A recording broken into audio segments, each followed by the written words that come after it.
Bon, mes chers camarades, je voudrais d'abord vous saluer toutes et tous, saluer celles et ceux parlementaires du Sénat, de l'Assemblée, collaborateurs, secrétaires nationaux qui ont contribué au travail que nous avons conduit tout l'été, parce que nous n'étions pas tout à fait en vacances pour ce qui nous concerne. Je m'exprime devant vous, je le dis avec un peu de gravité, avec la parfaite conscience de la situation dans laquelle nous nous trouvons. Gravité de la situation internationale, gravité de la situation économique, financière, sociale, gravité éminente de la situation politique dans laquelle nous nous trouvons, ou plus exactement dans laquelle nous avons été plongés, car nous connaissons parfaitement les responsables de cette débâcle, et le premier d'entre eux, Emmanuel Macron, le président de la République, et ses soutiens aveugles ou aveuglés de la première heure, et je pense en particulier à François Bayrou, le toujours Premier ministre. Nous avons continuellement, je dois le dire, depuis 8 ans, vous, nous, dans nos hémicycles respectifs, dans vos collectivités locales, comme militants, alertés, amendés.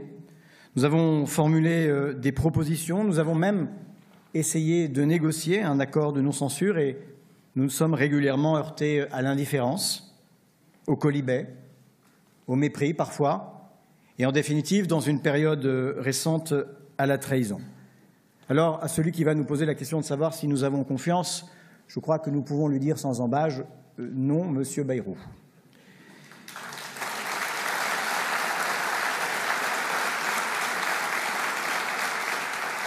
Et il nous faut d'évidence reprendre la main.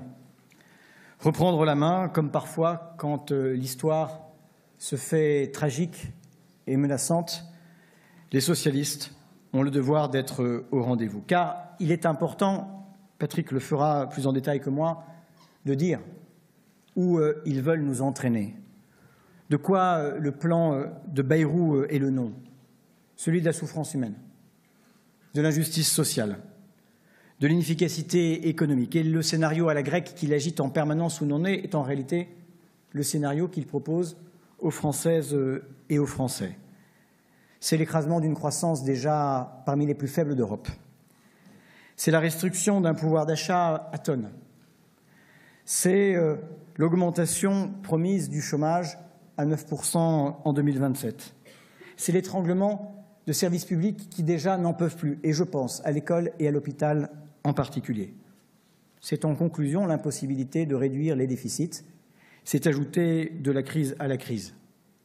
On pourrait nous faire reproche que ce soit le diagnostic partisan des socialistes dans l'opposition. Non, c'est celui de l'Office français des conjonctures économiques, et vous mesurez à quel point il est accablant. La bonne nouvelle dans cette période, dans cette nuit, c'est qu'un autre chemin existe pour répondre à l'urgence, pour répondre aux Françaises et Français qui ne peuvent pas attendre, qui ne peuvent plus attendre, qui attendent depuis trop longtemps que cesse la Macronie qui leur impose tant de sacrifices.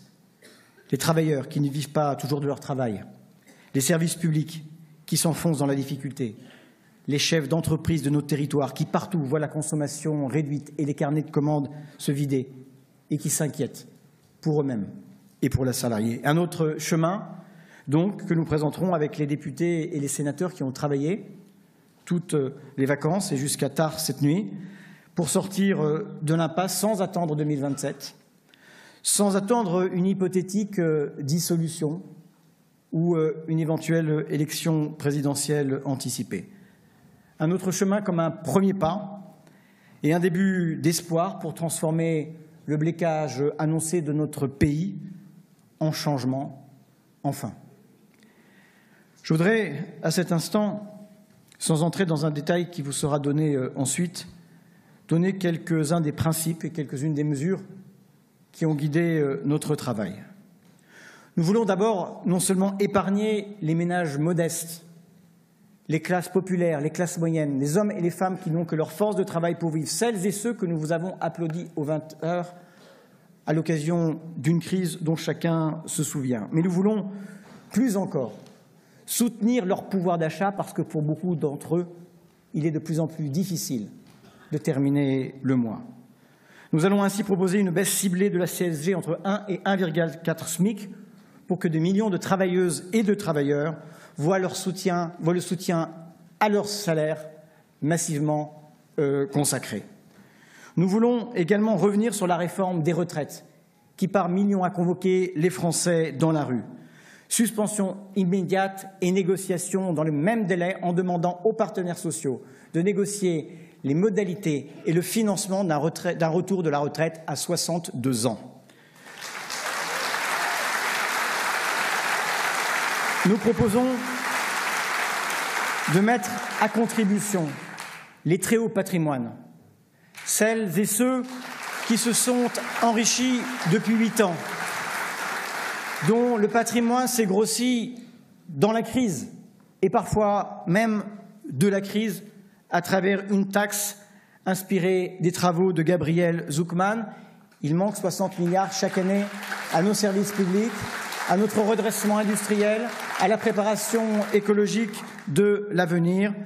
Et c'est la raison pour laquelle l'un des piliers de notre proposition est un plan de relance, de soutien à nos entreprises partout dans nos territoires avec 2 mots d'ordre, la souveraineté et la préparation de la transition écologique. Nous proposerons aussi des économies qui épargneront les assurés sociaux, les malades auxquels on ne peut pas promettre de déremboursement ou d'augmentation du ticket modérateur, comme cela était le cas pour François Bayrou.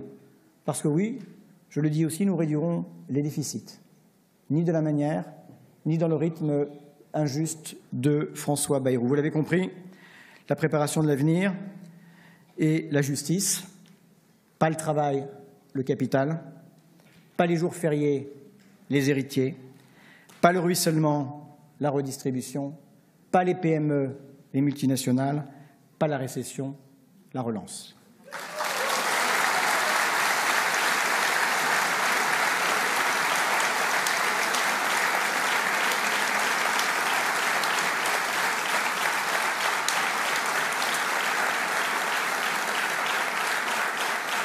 Olivier Faure, notre premier secrétaire, dans un travail exigeant de concertation avec l'ensemble des sensibilités du parti, dans un travail très collectif dont je suis le témoin, a dit hier que nous étions prêts, nous sommes prêts. Dès la semaine prochaine, nous rencontrerons nos partenaires de gauche pour leur présenter et pour discuter des propositions que nous allons formuler devant vous aujourd'hui. Et j'ai déjà passé un coup de téléphone à 2 de mes homologues, Cyrielle Châtelain et Stéphane Peu. Avec eux, nous souhaitons également aller à la rencontre des partenaires sociaux, des organisations syndicales dont, vous savez, beaucoup d'entre elles seront mobilisées le 18 septembre prochain pour dire l'urgence sociale que traverse notre pays.